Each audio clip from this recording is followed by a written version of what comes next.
ozali katina biso natondi yo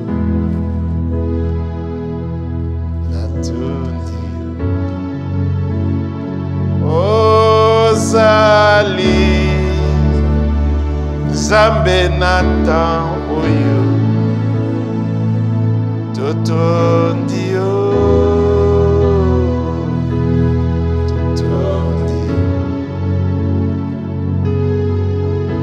ozali liloba na pokwa natondi yo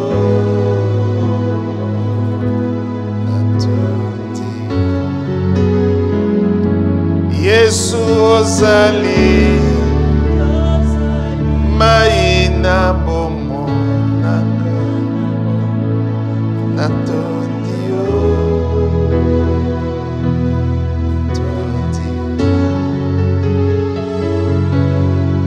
ozali Nzambe na bomo natondi yo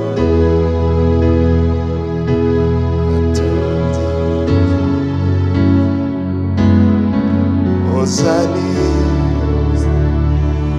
libanga na talo Yesu natondi yo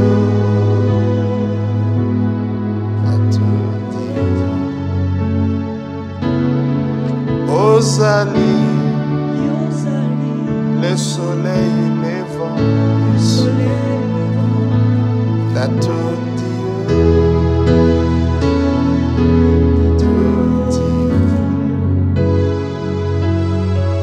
ozali étoile du matin Yesu natondi yo natondi. Merci. Bien-aimés, c'est le rendez-vous de chaque dimanche maintenant. Gloire à Dieu qui permet que nous puissions chaque fois nous rencontrer au travers de cette parole qui se prépare pour nous par la grâce de Dieu et à l'aide de son précieux Saint-Esprit. Et pour ce matin, nous allons parler de la grâce au temps de Noé. La grâce au temps de Noé. Bien-aimés frères et sœurs dans le Seigneur, les temps de la fin seront, selon la parole de Dieu, semblables au temps de Noé. Matthieu chapitre 24, à partir du 37e verset jusqu'au 39e, dit ceci: ce qui arriva au temps de Noé arrivera de même à l'avènement du Fils de l'homme. Car dans les jours qui précédèrent le déluge, les hommes mangeaient, ils buvaient, ils se mariaient et ils mariaient leurs enfants, jusqu'au jour où Noé entra dans l'arche, et ils ne se doutèrent de rien jusqu'à ce que le déluge vint et les emporta tous, Il en sera de même à l'avènement du Fils de l'homme.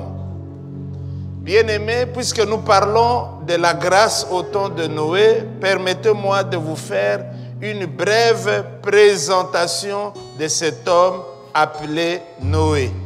Cette présentation sera conforme aux Saintes Écritures. Noé est appelé le fils de Lémec dans Genèse chapitre 5, à partir du 28e verset jusqu'au 29e. Nous voulons là aussi lire ce que dit la parole de Dieu. La Bible dit dans Genèse 5, 28 jusqu'au 29e verset, Lémec, âgé de 182 ans, engendra un fils, auquel il donna le nom de Noé en disant, celui-ci, Noé donc, nous consolera de nos fatigues et du travail pénible de nos mains, provenant de cette terre que l'Éternel a maudite.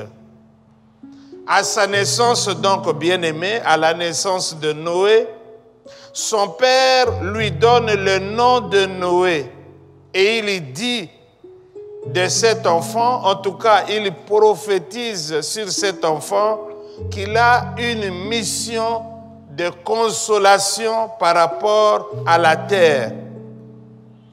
Noé, le fils de Lémec, est cité dans la parole de Dieu comme l'un des 3 hommes les plus considérés de l'Ancien Testament.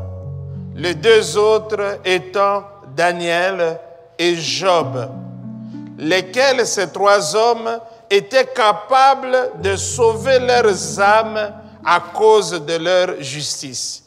Ézéchiel, chapitre 14, verset 14. Noé, bien-aimé dans le Seigneur, frères et sœurs, est aussi cité dans Hébreux chapitre 11, la liste des héros de la foi. Il est l'un des héros de la foi cité dans le chapitre 11 du livre des Hébreux. Noé, bien-aimé dans le Seigneur, est aussi appelé le prédicateur de la justice, celui dont la prédication le sauva et sauva 7 autres membres de sa famille. C'est, bien-aimé dans le Seigneur, la brève introduction ou la brève présentation de ce grand homme de Dieu qui nous parle de la grâce en son temps. Quand nous lisons Genèse chapitre 6, verset 8, la Bible dit, et ça c'est un verset pour moi extraordinaire, la Bible dit simplement, mais Noé trouva grâce aux yeux de l'Éternel. Je reprends Genèse chapitre 6, verset 8, mais Noé trouva grâce aux yeux de l'Éternel. Ce verset, bien-aimé dans le Seigneur, veut aussi dire que tous les autres contemporains de Noé n'avaient pas trouvé grâce aux yeux de l'Éternel. Aussi périrent-ils par les eaux du déluge. Et je crois que ce verset de Genèse 6, verset 8, est un grave avertissement pour nous qui vivons en ce temps de la fin appelé les temps de la grâce. Noé trouva grâce, mais tous les autres périrent. Pourquoi? Parce qu'ils ne trouvèrent pas cette même grâce aux yeux de l'Éternel. Alors nous parlerons de cette grâce qui était si particulière, si spéciale dans la vie de Noé. Premièrement, Noé avait la grâce de se préserver, c'est-à-dire la grâce de se garder pur à un moment où le temps comme ceci n'était qu'à la corruption générale. La Bible d'ailleurs de dire que toute chair avait corrompu sa voie sur la terre. Pendant ce temps-là, de grandes corruptions, pendant ce temps, de graves perversions, Noé choisit de ne pas s'essuyer. Bien-aimé dans le Seigneur, c'était peut-être un choix impopulaire, non conforme à l'esprit du temps, car comme nous l'avons dit, l'esprit du temps était à la souillure.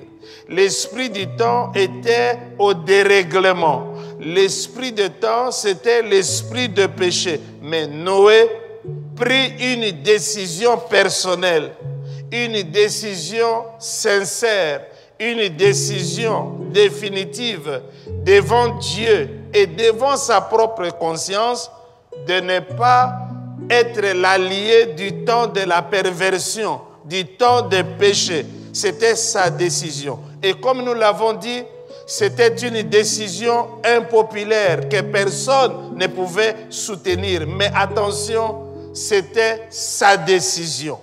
Bien-aimés dans le Seigneur, En ce temps de perversion, Noé a compris qu'il avait une mission. Quelle était sa mission?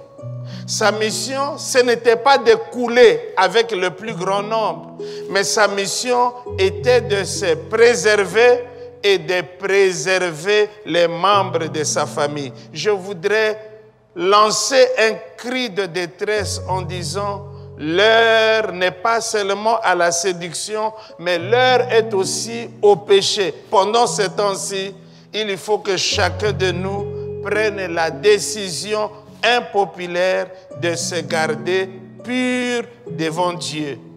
Bien-aimés, généralement, lorsqu'on se garde pur, Dieu permet toujours qu'autour de nous, il y ait des hommes et des femmes qui copient notre vie, qui imitent notre vie.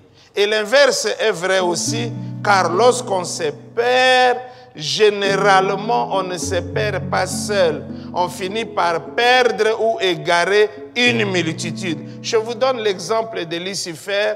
Le jour où Lucifer s'était perdu devant le trône de Dieu, la Bible dit que dans sa chute, il a emporté un tiers des anges de Dieu qui l'ont suivi dans sa chute, qui l'ont suivi dans sa rébellion. Donc, bien-aimés, la grâce véritable, c'est la grâce de se préserver. C'est la grâce de se garder pur.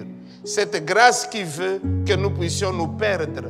Cette grâce qui veut que nous puissions nous engager dans la vie de souillure, dans la vie de péché. C'est une grâce, mais ce n'est pas la grâce de Dieu. C'est la grâce de ce monde pour pervertir les voies droites de l'Éternel. Noé, quant à lui, a eu la grâce de se préserver, la grâce de se garder pur. Deuxièmement, Noé a reçu une grâce que je sollicite auprès de Dieu pour moi, mais aussi pour chacun de nous, bien-aimés dans le Seigneur. Alors qu'il vivait encore, Noé recevra la grâce du témoignage divin. Bien-aimés dans le Seigneur, frères et sœurs, la Bible dit que si nous recevons le témoignage des hommes, il faut juste se souvenir que le témoignage de Dieu est plus grand. L'apôtre Pierre a rendu un vibrant témoignage au Seigneur Jésus. C'était magnifique, c'était glorieux, mais Pierre n'était qu'un homme.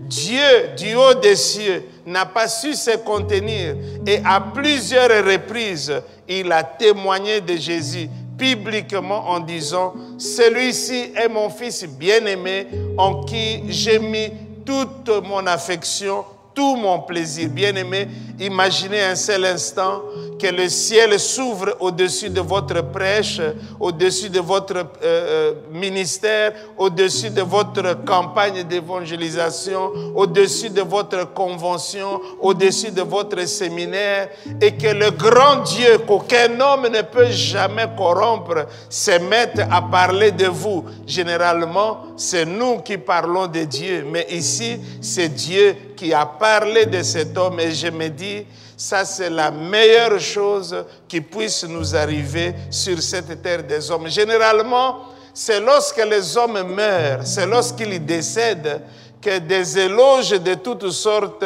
fusent de partout. Mais attention, il s'agit des éloges des hommes, il ne s'agit pas du témoignage du seul vrai Dieu qui ne peut jamais mentir et qui ne peut jamais raconter n'importe quoi. Bien-aimés dans le Seigneur, si Dieu nous aime, pendant que nous sommes en vie, qu'il nous donne les témoignages du genre de vie que nous menons, du genre de ministère que nous conduisons. Très souvent, nous sommes acclamés par les hommes, nous sommes adulés par nos frères et nos sœurs, mais le plus important, c'est de recevoir le témoignage d'en haut. C'est ce témoignage-là qui va ouvrir les portes du ciel. C'est ce témoignage-là qui va nous faire entrer dans le paradis. Mais les hommes du monde entier peuvent dire de vous que vous êtes extra, que vous êtes terrible, que vous êtes beau, que vous êtes intelligent, extraordinaire, que vous craignez Dieu. Bien-aimé, il ne faut pas se leurrer. Ça, c'est le témoignage des hommes. Mais le témoignage de Dieu, c'est la vérité certaine, c'est la vérité pure, c'est la vérité qui sauve. Notre frère Noé, pendant qu'il vivait encore, il a reçu de Dieu ce témoignage. Et que disait Dieu de Noé? Dans Genèse chapitre 6, le verset 9, la Bible dit, et c'est Dieu qui parle, Noé était un homme juste. Noé était un homme intègre dans son temps. Et en son temps-là, Noé marcha avec Dieu. Ça, c'est la parole du Dieu véritable. Ça, c'est le témoignage venu du ciel. Ça, c'est la vérité divine qui est irrévocable. Bien-aimé dans le Seigneur, je veux être cet homme de Dieu qui marche avec ce témoignage où Dieu te dit, je reconnais que ta vie a été pure au-devant de moi. Donc, bien-aimés, travaillons et prions, vivons aussi pour recevoir le témoignage qui vient de Dieu, le témoignage qui vient de l'Esprit de Dieu. Ça, c'est un témoignage merveilleux et qui ne saurait mentir par rapport à notre vraie nature et par rapport à notre vraie identité. La troisième grâce que Noé a reçue de Dieu, c'est qu'il a reçu la grâce d'être divinement averti de l'imminence du jugement divin qui allait s'abattre sur la terre. Il a été divinement averti. Noé, attention, il ne faut pas suivre le cours de ce siècle. Moi, Dieu, je vais détruire cette terre. Il a eu cette grâce-là. Genèse chapitre 6, le verset 13.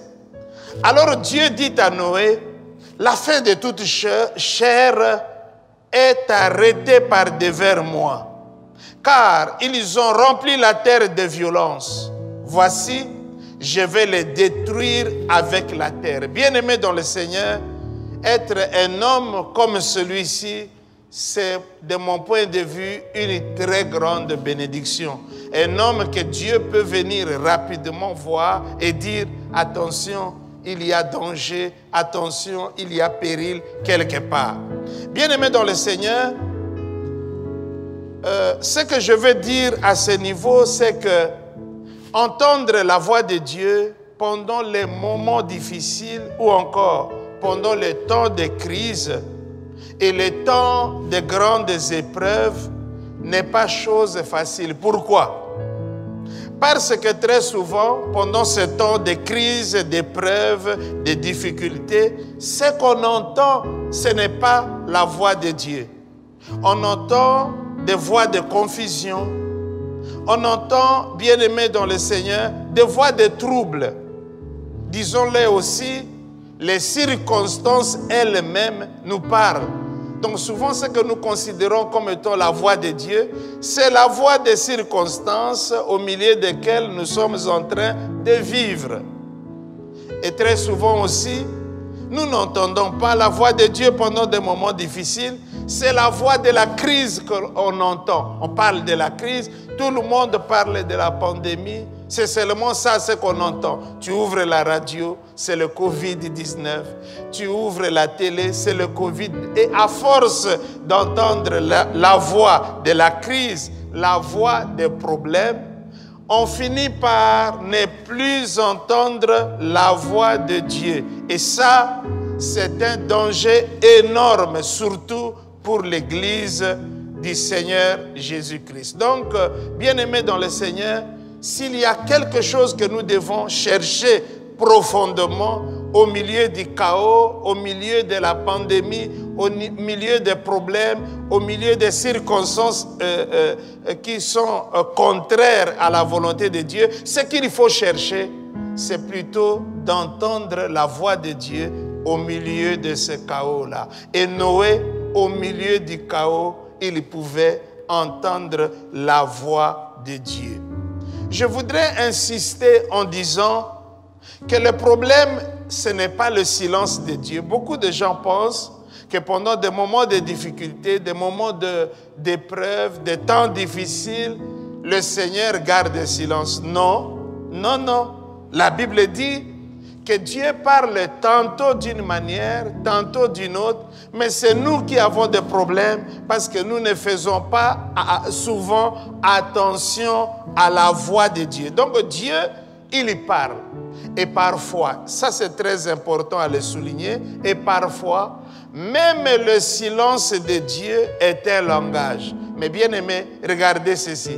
Si nous ne pouvons pas déjà entendre la voix de Dieu lorsqu'il nous parle, maintenant quand il choisit de nous parler par le silence, serons-nous capables d'entendre la voix de Dieu au travers de ce silence? C'est ça le problème. Encore que beaucoup de gens ont peur du silence, mais le silence est un grand serviteur de Dieu. Je me rappelle d'un homme de Dieu qui avait dit que si vous pouvez vraiment faire silence, avoir un temps de silence, même pendant 3 minutes, 4 minutes, 5 minutes, vous entendrez clairement et vous entendrez distinctement la voix de Dieu. Mais beaucoup de gens ont très peur du silence.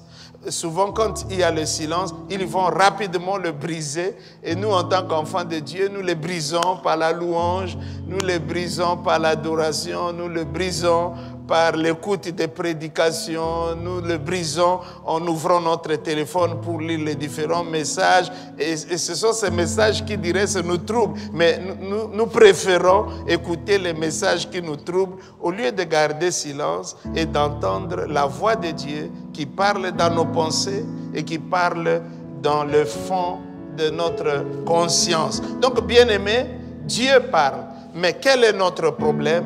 Très souvent, nous ne sommes pas disposés à écouter la voix de Dieu pendant le temps de notre trouble. On est tellement agité, on est tellement dérangé, on se dit non, je n'ai pas besoin d'entendre la voix de Dieu. Et pourtant, Dieu parle. Et très souvent aussi, comme les pensées de Dieu sont tellement au-dessus des nôtres, comme les idées de Dieu sont magnifiques, les plans de Dieu sont au-delà des plans de tous les hommes, très souvent, Dieu ne parle pas notre langage. Très souvent, il ne dit pas ce qu'il y a dans notre cœur. Il nous dit autre chose. Et quand Dieu nous dit autre chose, à ce moment-là, nous ne sommes plus disposés à l'écouter parce que ce n'est pas ce qu'on attendait au fond de notre propre cœur. On n'est plus disposé. Mais il y a une autre maladie. Quand Dieu nous parle, au milieu de circonstances difficiles, au milieu de temps compliqués, bien aimés dans le Seigneur, on se dit non, je suis tellement éprouvé, je suis tellement dérangé, je suis tellement mal que moi, je vais entendre de bonnes choses. Mais bien aimé dans le Seigneur, vous pouvez entendre toutes les bonnes choses de ce monde, mais si les bonnes choses que vous entendez ne viennent pas de Dieu, elles n'amèneront pas la paix dans votre cœur. C'est très important de s'arrêter en des temps comme ceci pour vouloir écouter la parole certaine et la parole véritable de notre Dieu. Peut-être qu'elle ne nous plaira pas, mais cette parole, puisqu'elle est venue de Dieu, elle va consoler notre cœur. Donc le problème, ce n'est pas que Dieu ne parle pas, mais le problème, c'est que nous ne sommes pas disposés à entendre ce que Dieu va nous dire. Et même s'il nous le dit clairement, on le rejette parce que ce n'est pas la parole qu'on attendait dans son propre cœur. Et parfois, Dieu nous parle tellement clairement, mais nous sommes habités par un esprit, comme dit la parole de Dieu, un esprit de démangeaison qui nous oblige à entendre seulement des choses agréables, ce qu'on appelle la musique agréable ou les bonnes choses. Je nous encourage à écouter la parole de Dieu, parce qu'il n'y a que cette parole qu'il a dite qui vous soutiendra pendant le temps de votre crise. Bien-aimés dans le Seigneur, Noé avait la grâce d'écouter ou d'entendre la voix de Dieu au milieu de ses troubles ou au milieu de ses problèmes. Je vous dis la vérité, les troubles parlent à haute voix. D'ailleurs maintenant, la pandémie parle à haute voix. J'ai rencontré un bien-aimé qui me dit, mais pasteur, j'ai commencé à vouloir suivre toutes les informations au sujet de Covid-19 juste pour constater que je commençais à devenir malade. Je lui ai posé la question, est-ce que tu étais malade? Non, je n'étais pas malade, mais j'ai tellement avalé du Covid-19, avalé du Covid-19 que finalement, il s'est senti malade, mais heureusement que Dieu l'a relevé. Bien-aimé dans le Seigneur, entendre la voix de Dieu pendant le temps de maladie, pendant le temps de trouble, pendant le temps d'épreuve, entendre réellement ce que Dieu a à nous dire pendant ce temps-là, c'est une bénédiction exceptionnelle. Quatrièmement, Noé avait la grâce, j'aime cette grâce.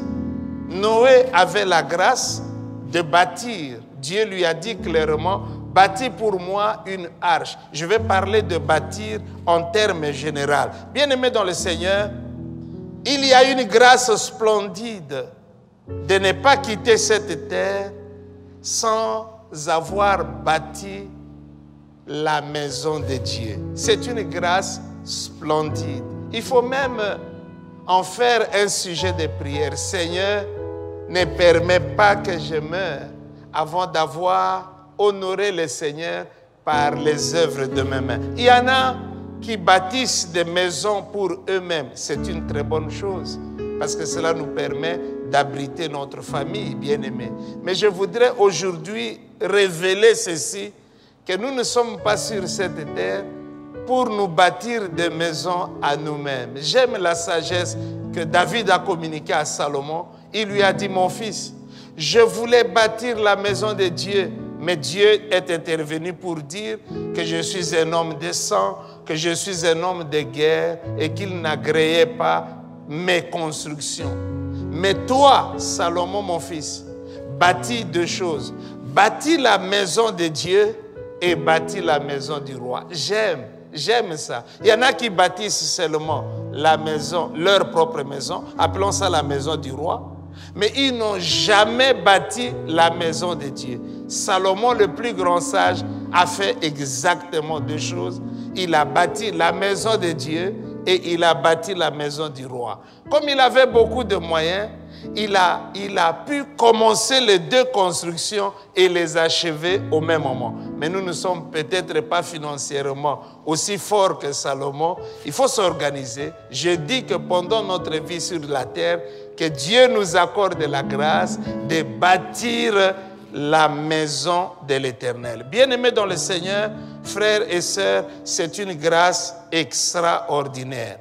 Il ne faut pas mourir, j'insiste, sans avoir bâti la maison de l'Éternel. Vous pouvez la bâtir à Kinshasa, vous pouvez la bâtir dans votre province d'origine, vous pouvez la bâtir dans votre village, dans votre coin, dans votre communauté, pourvu que vous bâtissiez la maison de l'Éternel. Quelqu'un me dira, moi je ne peux pas bâtir la maison de Dieu, j'ai bâti des orphelinats. Oui, bien-aimés dans le Seigneur, vous avez bâti des orphelinats, mais le temps est arrivé pour bâtir la maison de l'Éternel. Moi j'ai bâti des hôpitaux, bâtissez des hôpitaux, mais n'oubliez pas que vous êtes sur la terre pour aussi bâtir la maison de Dieu.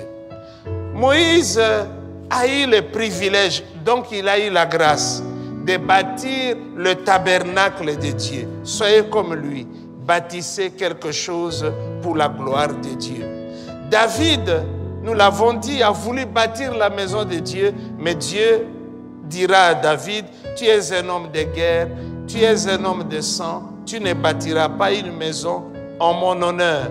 Salomon, il a été grand, il a été puissant, mais la raison, car il y a une raison à toute bénédiction, car il y a une raison à toute élévation, car il y a une raison bien-aimée. Quand vous voyez quelque chose de grand se produit dans la vie de quelqu'un, il doit y avoir une cause. Salomon a bâti un temple magnifique pour la gloire de de son Dieu. Au jour d'aujourd'hui, il y a des rois qui bâtissent, il y a des présidents qui bâtissent. Mais je voudrais dire, chacun de nous est appelé à bâtir la maison de Dieu avant de quitter ce monde. Jésus-Christ de Nazareth a bâti l'église. Il a dit, je bâtirai mon église. Et il l'a bâti, bien-aimé dans le Seigneur. Noé a bâti le tabernacle avec sa famille. Bien-aimé dans le Seigneur, dans ce monde ici, il y a peu de bâtisseurs qui bâtissent les œuvres de Dieu, qui bâtissent les maisons de Dieu. J'étais dans une ville des États-Unis et j'ai vu une croix splendide bâtie en pleine savane. Une croix extraordinaire. C'est comme un immeuble de 8 ou de 10 niveaux. Et je me suis demandé, mais qui est venu en pleine forêt, en pleine savane, bâtir cette croix splendide? Nous nous sommes arrêtés pour regarder. Et on m'a expliqué, un homme a eu des moyens, Dieu l'a béni, et il s'est posé la question, je vais faire quelque chose qui n'a jamais été fait pour Dieu. Et je crois que c'est le Seigneur qui lui a révélé, bâti une croix magistrale qui va surplomber la ville. Et cet endroit bien-aimé, à force pour les gens de s'arrêter juste pour contempler la croix bâtie par cet homme-là, des hommes et des femmes ont commencé à prier pour 1 minute, à prier pour 10 minutes, à prier pour 30 minutes, à prier pour 1 heure, à prier pour toute une journée. Et au jour où je vous parle aujourd'hui, si vous vous arrêtez à cet endroit pour la prière, toutes sortes de miracles se produisent à cet endroit juste parce qu'un homme a pris de son argent et il a bâti une croix splendide pour la gloire de Dieu. Je voudrais défier tous ceux qui me suivent aujourd'hui. Très souvent, et surtout dans notre pays, vous entendrez les gens parler et dire du mal des hommes de Dieu, des églises, etc. Mais ça, c'est du connu. Ça, c'est ce que nous faisons tous les jours. La grâce que nous voulons avoir en 2020, ce n'est pas de continuer à détruire la vie des hommes de Dieu, la vie des églises, mais la grâce de bâtir des hôtels, c'est-à-dire avec AU, des hôtels pour Dieu, à bâtir des maisons pour la gloire de Dieu, à faire de très grandes choses. Dieu nous bénit. Dieu nous surprend, Dieu nous soutient, Dieu nous aide dans nos vies, mais très souvent, nous nous emparons de l'aide de Dieu et nous disparaissons. Au jour d'aujourd'hui, Dieu veut que chacun de nous soit les bâtisseurs de croix, soit les bâtisseurs de temples, les bâtisseurs de cathédrales, les bâtisseurs de grandes églises pour la gloire de Dieu. Pendant que vous vivez encore, faites-le pour vous, faites-le pour votre famille, faites-le pour votre génération. Soyez cette personne-là qui va influencer les autres par son exemple. Voilà, bien-aimés dans le Seigneur, nous allons certainement poursuivre cet enseignement, mais aujourd'hui, parlons de la grâce au temps de Noé. Nous avons compris que ce qu'il te faut dans la vie, c'est la grâce de Dieu. Il y en a qui ont la vie, mais qui n'ont pas la grâce de la vie. Il y en a qui ont l'argent, mais qui n'ont pas la grâce financière. Aujourd'hui, ils ont l'argent, mais demain, ils n'en auront plus. Il y en a qui ont la grâce de se marier, mais ils n'ont pas la grâce de tenir le foyer. Il y en a d'autres qui ont la grâce de travailler, mais ils n'ont pas la grâce d'évoluer dans leur milieu professionnel. Il y en a qui ont la grâce de commencer les affaires, mais de ne jamais les faire progresser. Il y en a qui ont la grâce, bien aimée, de rencontrer des personnalités importantes, mais ils n'ont jamais profité de ces rencontres. Ces rencontres ne sont jamais devenues des opportunités de Dieu pour leur propre élévation. Ce qu'il faut chercher dans la vie, c'est la grâce de Dieu. Et Noé a eu cette grâce, d'où la différence qui s'est installée dans sa vie. Je vais citer David et terminer par là en disant, j'aime cet homme. C'est d'ailleurs la raison pour laquelle Dieu m'a inspiré pour que je donne à mon fils le nom de David. C'est parce que j'aime le David de la Bible. Bien-aimé dans le Seigneur, David dira, oui, le bonheur et la grâce m'accompagnent ou m'accompagneront tous les jours de ma vie. Voyez-vous, bien-aimés, chaque jour est un jour de grâce. Chaque jour, il faut chercher la grâce de Dieu. Chaque jour, il faut demander la grâce à Dieu. Noé a trouvé la grâce. J'aime cette expression. Noé trouva grâce aux yeux du Seigneur. Mais je peux aussi le lire autrement en disant la grâce trouva Noé. En cette année 2020, pendant ce temps de difficultés, pendant ce temps d'épreuve, si toi-même tu ne peux pas trouver la grâce, je prie pour toi, pour que la grâce de Dieu vienne te trouver. Qu'il en soit ainsi dans le nom puissant de Jésus. Merci de nous avoir suivis.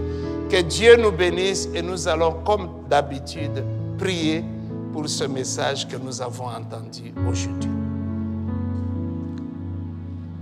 Éternel Dieu, nous avons reçu la sagesse de Noé. Noé a trouvé grâce. En son temps, le monde entier périt sous le jugement des eaux du déluge.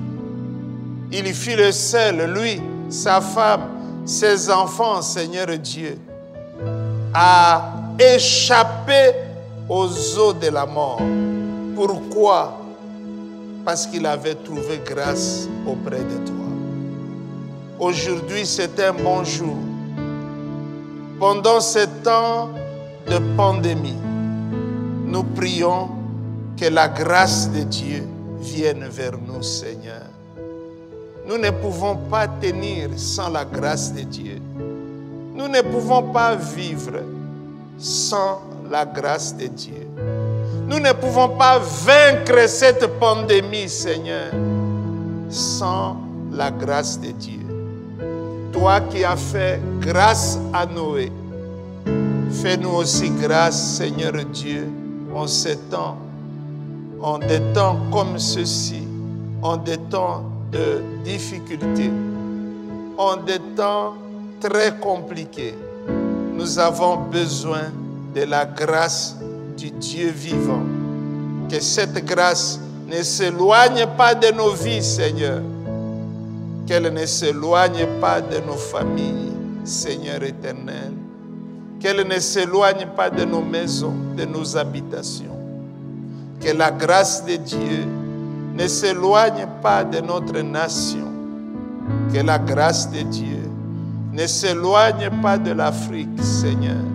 Que cette grâce préserve l'Afrique. Que cette grâce préserve le Congo. Que cette grâce préserve le monde. Seigneur, nous prions pour que la grâce de Dieu se pose sur les hommes et les femmes qui vont suivre ce message aujourd'hui. Éternel mon Dieu, éternel mon roi, accorde la grâce aux hommes et aux femmes qui sont malades, Seigneur, pour qu'ils sortent victorieux, Seigneur Dieu, de cette maladie, de cette pandémie, de cette épidémie. Seigneur mon Dieu, Seigneur mon roi, accorde des témoignages de toute nature, Seigneur, tels que ceux que nous suivons maintenant, des guérisons multiples, Seigneur Dieu, qui se manifestent partout aux quatre coins de la terre. Nous demandons cette grâce dans le nom puissant de Jésus. Nous prions en demandant que la grâce de Dieu détruise la courbe de la contagion, la courbe de la maladie, la courbe de la mort, Seigneur. Que la grâce de Dieu détruise la force létale de ce virus aux quatre coins de la planète Terre. Nous sommes en train de prier que la grâce de Dieu, éternel Dieu, accélère la courbe de la vie, la courbe de la guérison, la courbe, Seigneur, du rétablissement, la courbe de la préservation.